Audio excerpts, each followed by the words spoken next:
तस्माच्छास्त्रं प्रमाणं ते कार्याकार्यव्यवस्थितौ ज्ञात्वा शास्त्रविधानोक्तं कर्म कर्तुमिहार्हसि। बंधुगण, श्रीकृष्ण वर्तमान एई अध्यायर अंतिम श्लोकरे तांकर अंतिम निर्णय देउछन्ति।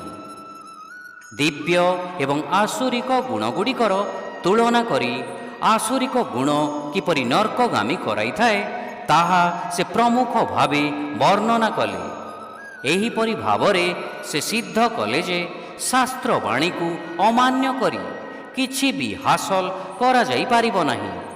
वर्तमान से एही तथ्यर प्रतिपादन करुछन्ति जे कौनसी कर्म करिबा उचित किंबा अनुचित तार निर्णय करिवार अंतिम अधिकारी वेदशास्त्र अटंती।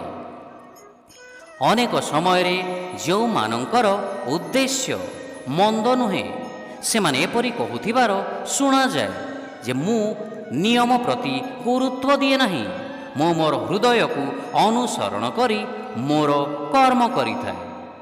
बंधुगण, हृदयर अनुसरण करिबा भल, किंतु तांको हृदय तांकु भ्रमित करिबो नाही एहा से निश्चित भावरे कहि पारिबे कि? जेपरि कुहा जाइथाए नरकर मार्ग भल उद्देश्य रे तैयारी करा जाइथाए। तेणु आमर हृदय ठीक मार्गरे आमको नेउछि कि नाही ताहा शास्त्र द्वारा परीक्षा करिनेबा उचित।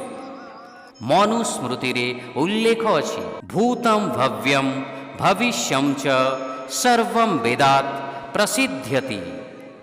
अर्थात अतीत, वर्तमान एवं भविष्यतर जे कौनसी आध्यात्मिक सिद्धांतर प्रामाणिकता केवल वेदर आधार रे प्रतिपादित हेबा आवश्यक। अतएव श्रीकृष्ण अर्जुन को शास्त्रर निर्देश को बुझी ता अनुजाई कर्म करने उपदेश देई एई अध्यायर समापन करिछन्ति।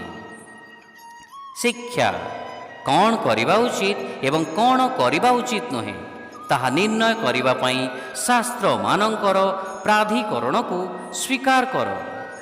शास्त्रर नियम एवं निर्देश को बुझी तदनुजाई कर्म कर। Let the scriptures be your authority in determining what should be done and what should not be done. Understand the scriptural injunctions and teachings and then perform your actions in this world accordingly. बंधुगण, यह थिला श्रीमद् भागवत गीता 16 अध्याय दैवासुर संपद विभाग योग, जहाकू मु आपणक साथी आशीष पंडा आपणक सम्मुखरे प्रस्तुत कली। एबे आमे देखा हेबे एक नुआ अध्याय रे, जहा हेला श्रीमद् भागवत गीता 17 अध्याय श्रद्धात्रय विभाग योग। बंधुगण, आपणको एई भक्ति सागर ओडिया चैनल टी को लाइक, सब्सक्राइब एवं शेयर करने को आमर अनुरोध, कारण आपणक समर्थन ही आमर सर्वश्रेष्ठ पुरस्कार। हरे कृष्ण, जय जगन्नाथ।